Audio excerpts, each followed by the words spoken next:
Hey guys, in this month's Historical Fiction 101, I'm going to be sharing with you books that take place in the 1970s.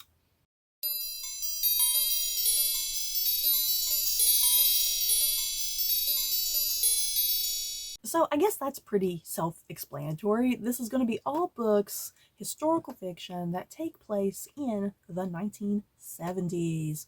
A rather fascinating time. So yeah, I have 10 books that I'm going to be sharing with you guys. I'm going to be looking over here at my computer, reading off the Goodreads synopsises. So now is your time to pull up your Goodreads account, and if any of these books sound like your cup of tea, add them to your TBR.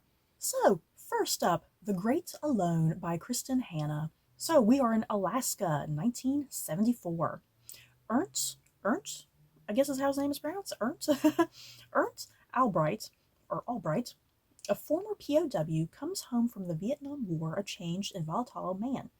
When he loses yet another job, he makes an impulsive decision. He will move his family north to Alaska, where they will live off the grid in America's last true frontier.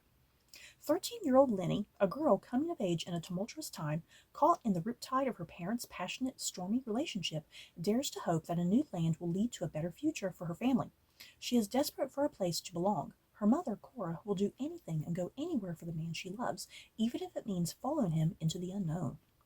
At first, Alaska seems to be the answer to their prayers. In a wild, remote corner of the state, they find a fiercely independent community of strong men and even stronger women. The long sun the long sunlit days and the generosity of the locals make up for the Albrights' lack of preparation and dwindling resources. But as winter approaches and darkness descends on Alaska, Arndt's fragile mental state deteriorates and the family begins to fracture. Soon the perils outside pale in comparison to threats from within. In their small cabin covered in snow, blanketed in 18 hours of night, Lenny and her mother learn the terrible truth. They are on their own. In the wild, there is no one to save them but themselves. Oh my god, dear god, is there going to turn into like some crazy murder mystery or something? I honestly can't tell. Next up, The Kite Runner by Khaled Hosseini. This is a classic. This is one of those classics I've heard a lot about, but I have just never gotten around to it for whatever reason. 1970s Afghanistan. 12-year-old Amir is desperate to win the local kite fighting tournament, and his loyal friend Hassan promises to help him. But neither of the boys can foresee what would happen to Hassan that afternoon, an event that is to shatter their lives. After the Russians invade and the family is forced to flee to America, Amir realizes that one day he must return to an Afghanistan under Taliban rule to find the one thing that his new world cannot grant him: redemption. Ooh, that sounds good. Next up, The Paris Agent by Kelly Rimmer, 1970. In the aftermath of his war ravaged past, Noah Ainsworth is still haunted by memories of his time as a fearless British operative in France. But a critical head injury left Noah with frustrating memory gaps and a burning question that plagues him: who was the agent who saved his life during his tragic final mission? Determined to find answers, Noah's daughter Charlotte embarks on a quest from their cozy home in Liverpool, leading her to the incredible lives of two ordinary women, Chloe and Fleur, who transformed into fearless spies on foreign soil. But as Charlotte unravels the heroic exploit of these women and their connection to Noah, she inadvertently stumbles upon evidence of a double agent lurking disturbingly close to home, drawing her into a treacherous web of secrets and unearthing a shocking story that those final days of the war. Ooh. Next up, Mary Jane by Jessica Anya Blau. In 1970s Baltimore, 14-year-old Mary Jane loves cooking with her mother, singing in her church choir, and enjoying her family's subscription to the Broadway show tunes of the Muth Record Club. Shy, quiet, and bookish, she's glad when she lands a summer job as a nanny for the daughter of a local doctor. A respectable job, Mary Jane's mother says, and a respectable house. Is it? I guess we'll see. The house may look respectable on the outside, but inside it's a literal and figurative mess. Cluttered on every surface, cereal and takeout for dinner, and even more troublesome, the doctor is a psychiatrist who has cleared his summer for one important job: helping a famous rock star dry out. A week after Mary Jane starts, the rock star and his movie star wife move in. Okay, this sounds really fascinating. Over the course of the summer, Mary Jane introduces her new household to crisply ironed clothes and a family dinner schedule, and has a front row seat to a liberal world of sex, drugs, and rock and roll. Caught between the lifestyle she's always known and the future she's only just realized is possible, Mary Jane will arrive at September with a new idea about what she wants out of life and what kind of person she's going to be. Next up, Late Nights on Air by Elizabeth Hay. Harry Boyd, a hard-bitten refugee from failure in Toronto television, has returned to a small radio station in the Canadian North. There, in Yellowknife in the summer of 1975, he falls in love with a voice on air, though the real woman, Dido Paris, is both a surprise and even more than he imagined. Dido and Harry are part of the cast of eccentric, utterly lovable characters, all transplants from elsewhere who form an unlikely group at the station. Their loves and longings, their rivalries and entanglements, the stories of their past and what brought each of them to the north form the center. One summer on a canoe trip, four of them make into the Arctic wilderness, following in the legendary steps of Englishman John Hornby, who, along with his small party, starved to death in the Barrens in 1927. They find balance of love shifting, much as the balance of power in the north is being changed by the proposed Mackenzie Valley gas pipeline, which threatens to displace native people from their land. Oh, that sounds pretty good. Next up, Take My Hand by Dolan Perkins Valdez. Montgomery, Alabama, 1973. Fresh out of nursing school, Sybil Townsend has big plans to make a difference, especially in her African American community. At the Montgomery Family Planning Clinic, she intends to help women make their own choices for their lives and bodies. But when her first week on the job takes her down a dusty country road to a worn-down one-room cabin, she's shocked to learn that her new patients are children, just 11 and 13 years old. Neither of the Williams sisters has ever kissed a boy, but they are poor and black, and for those handling the family's welfare benefits, that's reason enough to have the girls on birth control. As Sybil grapples with her role, she takes India, Erica, and their family into her heart, until one day she arrives at the door to learn the unthinkable has happened and nothing will ever be the same for any of them. Next up, Macbeth by Joe Nesbo. I don't think it's pronounced that way, but that's what it looks like to me. I have to figure out how to say this man's name. Let's see. He's the best cop they've got.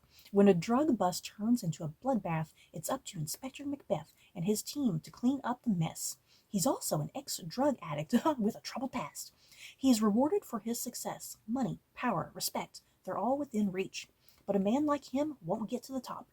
Plagued by hallucinations and paranoia, Macbeth starts to unravel. He's convinced he won't get what is rightfully his unless he kills for it. So, if you can't tell, this is a modern version of Shakespeare's Macbeth, and it does take place in the 1970s. It has just a really kind of unique kind of style to it. I did kind of like this book. It was really fascinating and interesting. I liked putting the character of Macbeth in, like a 1970s scenario, if you will. Next up, Everything I Never Told You by Celeste Ng. Lydia is dead, but they don't know this yet. So begins this exquisite novel about a Chinese-American family living in 1970s small-town Ohio. Lydia is the favorite child of Marilyn and James Lee, and her parents are determined that she will fulfill the dreams they were unable to pursue. But when Lydia's body is found in the local lake, the delicate balancing act that has been keeping the Lee family together is destroyed, tumbling them into chaos. I've seen this book everywhere, and I never knew it was like a historical piece, taking place in the 1970s. For some reason, when this book first came out, I thought it was something that was like contemporary. But yeah, when I was finding books for this list, I was like, oh, okay, that's interesting. I had no idea it was something that took place in the 1970s. Next up, Velvet Was the Night by Silvia Moreno Garcia. Mexico in the 1970s is a dangerous country, even for Maddie. I'm not sure if that's how it's pronounced. I'm going to go with Maddie. She's a secretary who spends her life seeking the romance found in cheap comic books and ignoring the activists protesting around the city. When her next-door neighbor, the beautiful art student Leonora, disappears under suspicious circumstances, Maddie finds herself searching for the missing woman and journeying deeper into Leonora's secret life of student radicals and dissidents. Mexico in the 1970s is a politically fraught land, even for Elvis, a goon with a passion for rock and roll, who knows more about kidney smashing than intrigue. When Elvis is assigned to find Leonora, he begins a blood-soaked search for the woman and his soul. Swirling in parallel trajectories, Maddie and Elvis attempt to discover the truth behind Leonora's disappearance, encountering hitmen, government agents, and Russian spies. Because Mexico in the 1970s is a noir where life is cheap and the price of truth is high. I do own this book. I haven't got to it yet. I do love all things Sylvia Moreno Garcia, so I can't wait to get to this. And the last recommendation that I have here for you guys, The Children on the Hill by Jennifer McMahon. 1978. At her renowned treatment center in picturesque Vermont, the brilliant psychiatrist Dr. Helen Hildreth is acclaimed for her compassionate work with the mentally ill. But when she's home with her cherished grandchildren, Vi and Eric, she's just Gran, teaching them how to take care of their pets, preparing them home-cooked meals, providing them with care and attention and love. Then one day, Gran brings home a child to stay with the family, Iris. Silent, hollow-eyed, skittish, and feral, does not behave like a normal girl. Still, Violet is thrilled to have a new playmate. She and Eric invite Iris to join their monster club, where they catalog all kinds of monsters and dream up ways to defeat them. Before long, Iris begins to come out of her shell. She and Vi and Eric do everything together, ride their bicycles, go to the drive-in, meet at their clubhouse in secret to hunt monsters, because as Vi explains, monsters are everywhere. So then it looks like we kind of shift a little, like some of the novels in the 70s, and so then we skip to like 2019, and it says Lizzie Shelley, like Mary Shelley, the host of the popular podcast Monsters Among Us, is traveling to Vermont, where a young girl has been abducted and a monster sighting has the town in an uproar. She's determined to hunt it down because Lizzie knows better than anyone that monsters are real, and one of them is her very own sister. Ooh. And yeah, it does say that this book is heavily inspired by Mary Shelley's Frankenstein. So you guys, that is it for my recommendations for books that take place in the 1970s. In the comments below, have you guys read any of the books on this list? What are some books that I left off of this list? I'm sure I left something big and important off this list. So that is it for this video. Don't forget to like, comment, and subscribe. And if you like this video, you may like these other videos. Bye guys.